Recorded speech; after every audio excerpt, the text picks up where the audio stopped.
Hello, welcome once more, and today we are going to be looking at what is SQL. So we have to start running our SQL commands. In our previous video, we spoke on the interface of PHP and we created a database for that. And today we are going to look at how can we actually start running our SQL command. And before we proceed, let us understand what is SQL. SQL stands for Structured Query Language, and it is used for storing and managing data in a relational database management system. So it's a standard language for relational databases, and it enables a user to create, read, update, and delete relational databases and tables. So all RDMS like MySQL, Oracle, MS Access, and the SQL servers use SQL as their standard database language.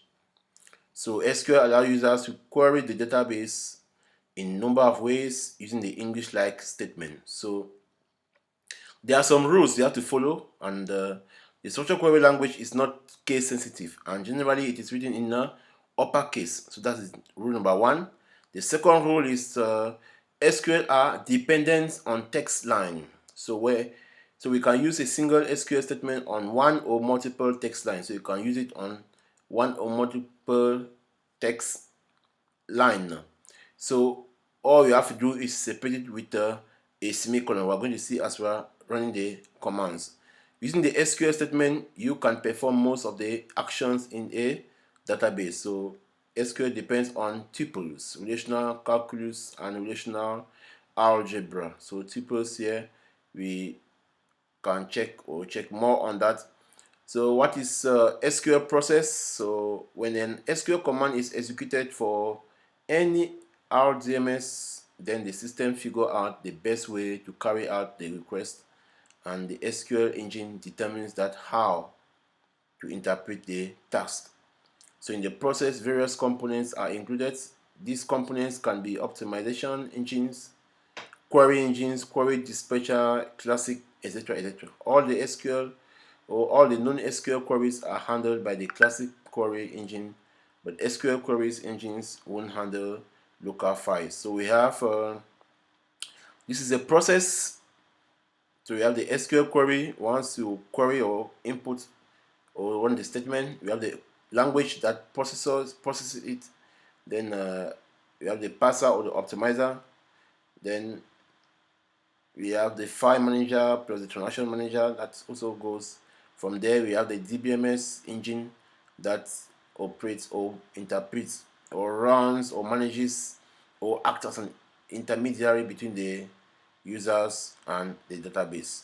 So what are some of the advantages of SQL? It is they have the speed, no coding needed, well-defined standard, portability, interactive language, multiple data view.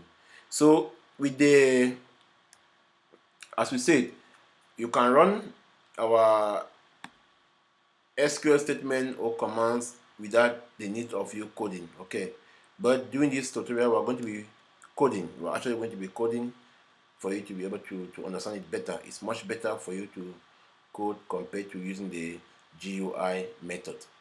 So there's no need of coding. You don't need to you don't need to understand any other programming languages for you to understand SQL. You don't need any other thing. You just need to follow what I'll be showing you here. So what are some of the data types? Well, the SQL data type is used to define the values that a column can contain. So every column is required to have a name and a data type in the database table. So we have what I have: the binary data type, numeric data types, extra numeric data type, string data types, and date data types. We are going to see each of these data types as we go forward. Then we also have SQL commands. SQL commands are instructions. It is used are instructions. Okay, they are all instructions. It is used to communicate with the database. It is also used to perform specific tasks, functions, and query of data. So we have SQL performs various tasks like create table, add data to tables, drop the table, modify a table, set permissions for users. So let us look at some of the different SQL commands. We have there are 5 different SQL commands. We have the first one, which is the DDL, DML, DCL, TCL, and the DQL. So we're going to see each of those ones.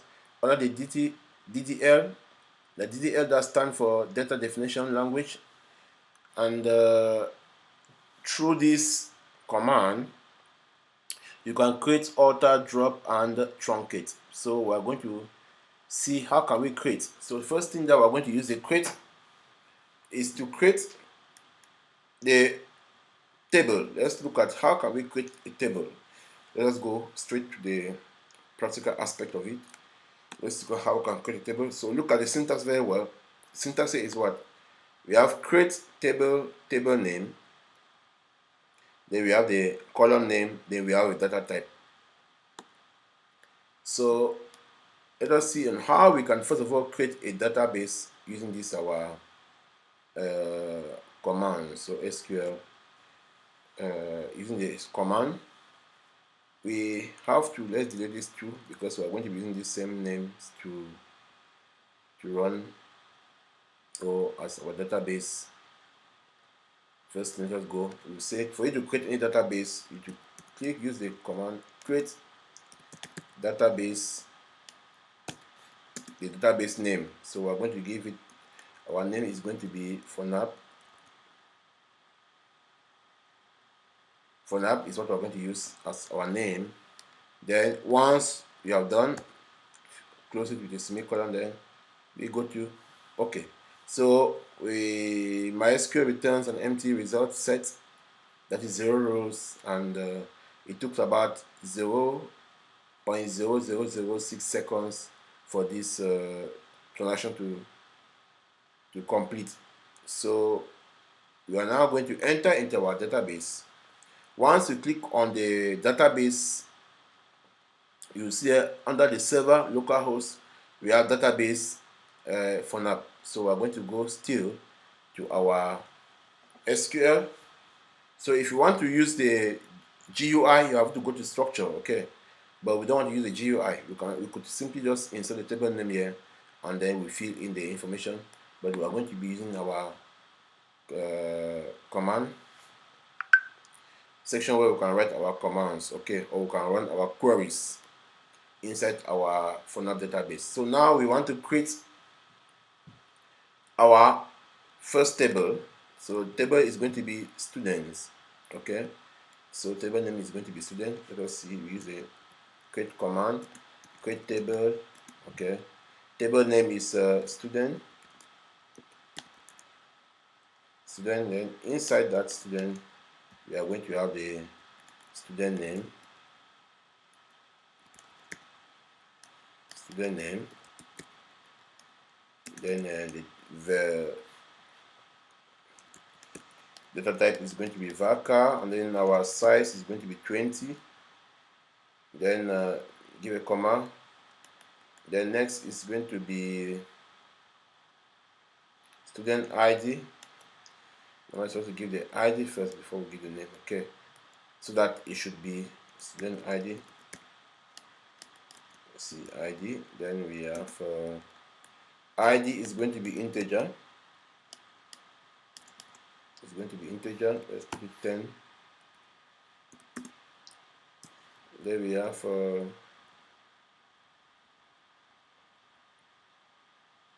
student name. Then we have the address. Also going to be varchar. The size or data type is going to be varchar.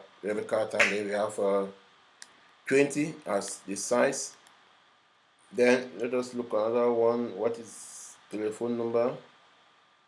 Oh, we say date. Okay. So date is going to be date.